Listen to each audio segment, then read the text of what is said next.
en plataforma, vía telemática, nuestra primera invitada, la legisladora Natalie Morillo Solórzano, representa la provincia de Pichincha, integra el bloque legislativo de ADN. Ayer concurría ante el Ministerio Público, la Fiscalía General del Estado en Quito, para rendir su versión, ¿no?, en el marco de esa denuncia que justamente pues ya se había dado a conocer días atrás contra la asambleísta Paola Cabezas por este presunto delito de pánico económico. ¿Cómo configuramos este tema luego de su concurrencia el día de ayer ante la sede de la Fiscalía? Bienvenida. Alberto, buenas tardes a toda la audiencia de I99 que está en este momento sintonizándonos. Bueno, como usted lo mencionó, recordemos que semanas atrás yo acudí a la Fiscalía General del Estado a realizar una denuncia por el presunto delito de pánico económico en contra de la asambleísta de la Revolución Ciudadana, Paola Cabezas, quien insiste en su pretensión de la dolarización a la ecuatoriana, como son los famosos ecuadólares. El día de ayer asistí a la Fiscalía General del Estado para el reconocimiento de mi firma respectivo y para rendir la versión libre y voluntaria, precisamente en el marco de esta denuncia. He ratificado mis declaraciones y he ratificado que estas declaraciones por parte del asambleísta Cabezas de la Revolución Ciudadana fueron irresponsables, y hemos visto y hemos sentido, se ha presentado todos los testimoniales recibidos y todas las evidencias del pánico que se generó en la ciudadanía, tanto nacional como a nuestros hermanos migrantes que se encuentran fuera. ¿Por qué? Por estas declaraciones irresponsables que fueron realizadas en un medio de comunicación con su dolarización a la ecuatoriana que anhela ejecutar en el caso de llegar al poder la Revolución Ciudadana, que ha causado temor en la economía nacional, y hemos visto que incluso el Comité Ecuatoriano Empresarial se ha pronunciado al respecto, la Sobanca también ha puesto en especulación al mercado local y preocupación también en el mercado internacional. Sin dudas es un tema sensible, ¿no?, hablar de este asunto, ¿no? Incluso pues sabemos que está tipificado aquello de generar conmoción, pánico financiero le denominan, ¿no? Esa es la figura exactamente. Pero le pregunto a usted, que integra una bancada legislativa, y la misma pregunta se la podría hacer a cualquier otro legislador de cualquier otra bancada. ¿Qué tanto miden ustedes aquello que lo podemos configurar también desde la arista de ciudadanos, el hartazgo que nos causa el hecho de que haya estos enfrentamientos? Estamos en medio de una campaña política que debería de ser llevada, ¿no?, con la discusión de ideas y de tesis. Pero vemos que desde la legislatura, desde los gobiernos locales, desde el gobierno nacional, estamos enfrascados en enfrentamientos tras enfrentamientos. ¿Qué tanto miden ustedes ese impacto que genera en la ciudadanía y que se podría dar o evidenciar ya hasta como un rechazo mayor cada día? Bueno, esto no es un tema de enfrentamientos, más bien estas declaraciones causaron caos y justamente se dan en el marco de una campaña electoral tratando de beneficiar a su candidata, en este caso que es del Movimiento de la Revolución Ciudadana. Nosotros como ADN, como ya lo ha dicho el presidente Daniel Noboa, nosotros no nos debemos a nadie y lo único que queremos es trabajar por el país.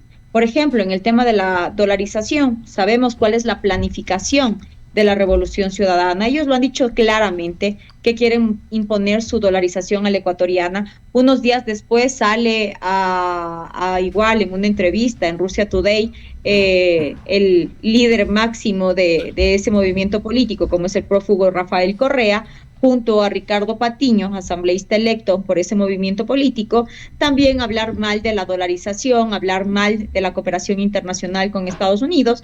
¿Por qué? Porque ellos son aliados del dictador Nicolás Maduro y con ellos pretenden hacer una alianza en el caso de llegar al poder. Sabemos que el tema de los ecuadólares y de esta dolarización a la ecuatoriana es una trampa directamente para la economía del país. Así que nosotros como ADN vamos a seguir luchando para poder transparentar estas verdaderas intenciones que tiene la Revolución Ciudadana.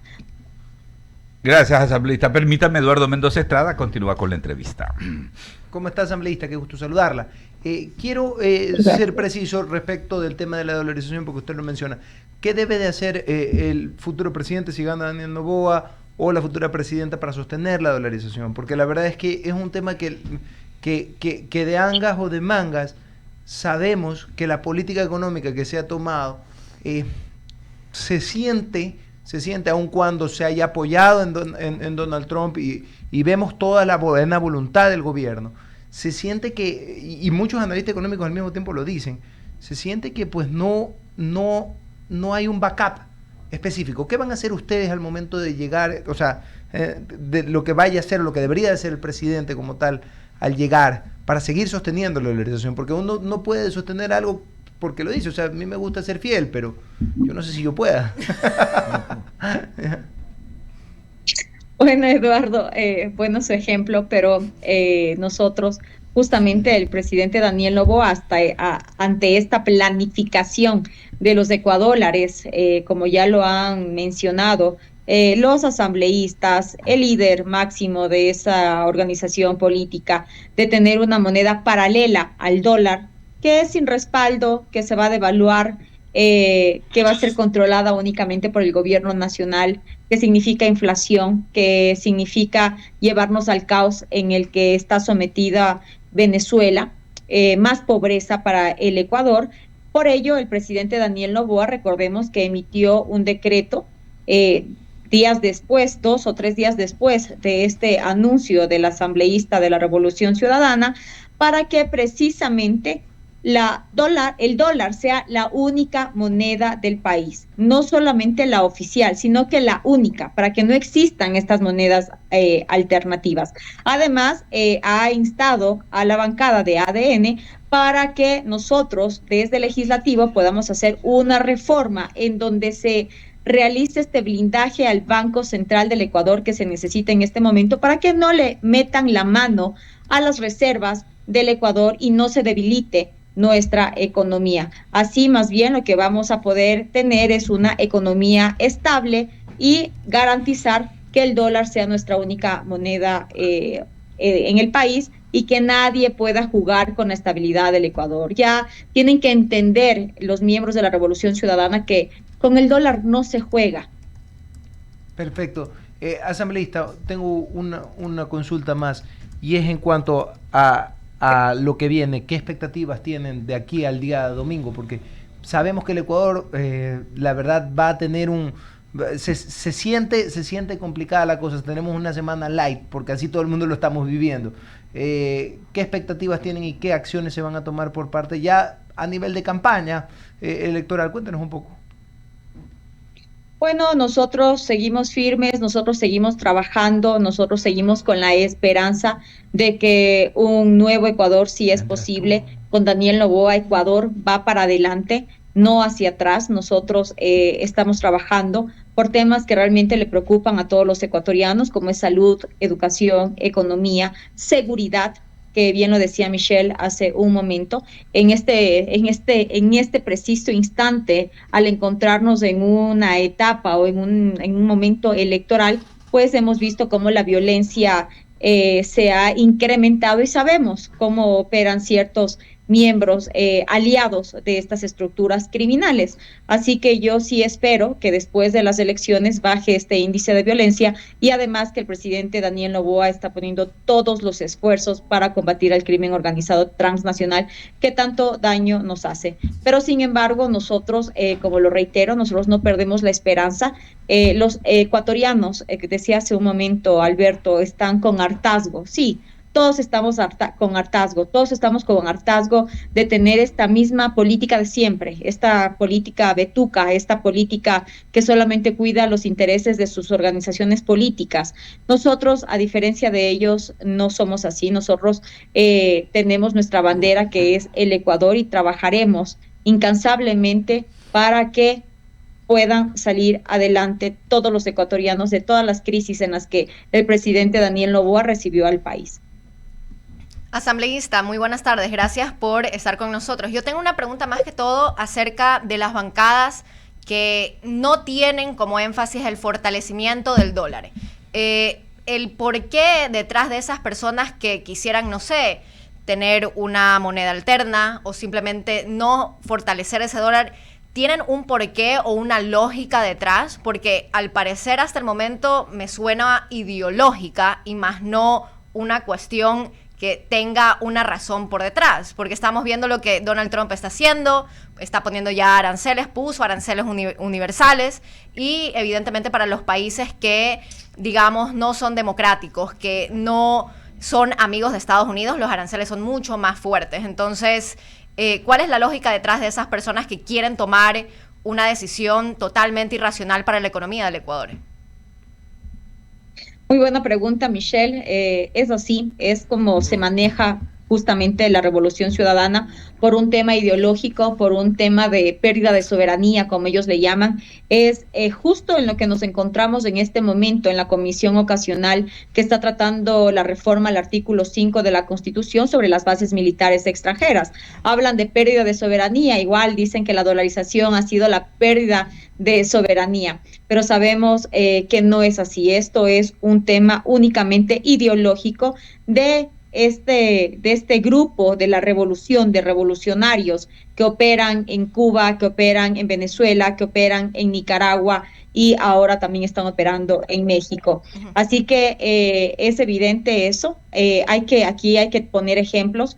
Por ejemplo, si Luisa González llegara al poder con estos ataques que vienen desde su líder máximo, como es Correa, ¿usted piensa que Donald Trump va a seguir con las puertas abiertas para el Ecuador? No es así. Incluso Trump o su entorno podría cerrarnos el acceso al dólar si así quisieran hacerlo. ¿Por qué? Porque ellos se burlan, ellos cuestionan la democracia de Estados Unidos. Esto es así de simple como se podría interpretar. Porque por un lado dicen defenderán la dolarización, cuando vimos hace semanas atrás que querían hacer una comisión creada a su antojo, donde ellos eran los máximos comisionados de la misma para supuestamente cuidarla, pero por el otro lado, en cambio, proponen una moneda paralela como son los ecuadólares, insultando justamente a los socios clave y debilitando el sistema financiero que tiene el Ecuador.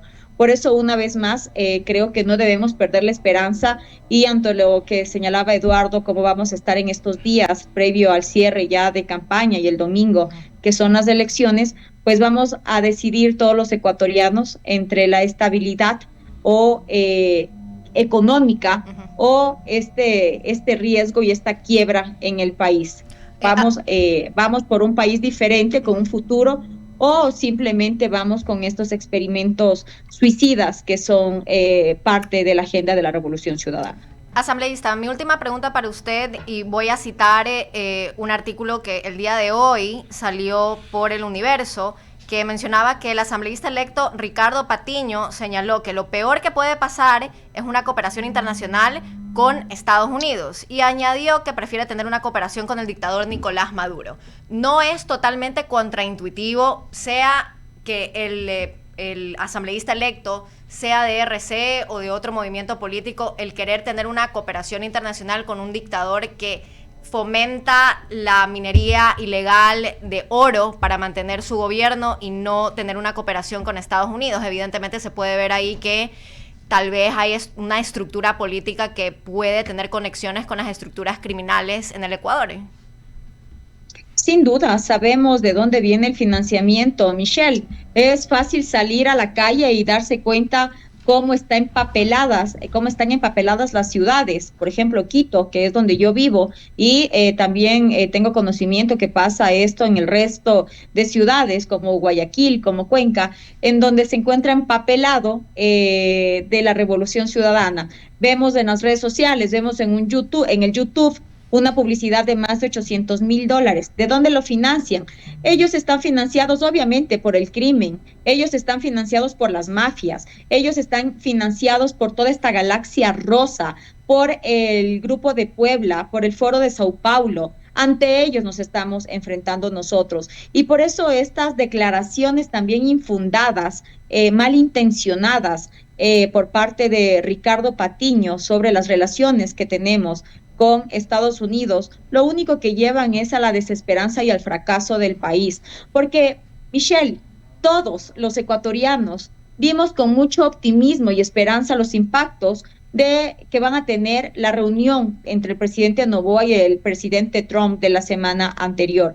¿Por qué? Porque nosotros aquí vemos temas de importancia y de interés para todos los ecuatorianos. Uno, que es el tema de seguridad, porque yo como asambleísta, como conocedora en temas, en ciertos temas de seguridad, veo que esto es importante porque va a fortalecer esta cooperación entre los dos países para poder mitigar el efecto de los mercados ilegales y poder disuadir la violencia, que es lo que se necesita en este momento. Y ya se ha dicho también en materia migratoria, para poder dar tranquilidad y confianza a los migrantes y sus familias, que el pedido ha sido básicamente excluir de la prioridad de deportación a nuestros compatriotas ecuatorianos. Muchísimas gracias, asambleísta. Leo. Gracias, Natalie, ¿cómo está? Un gusto saludarla. ¿Cómo le va?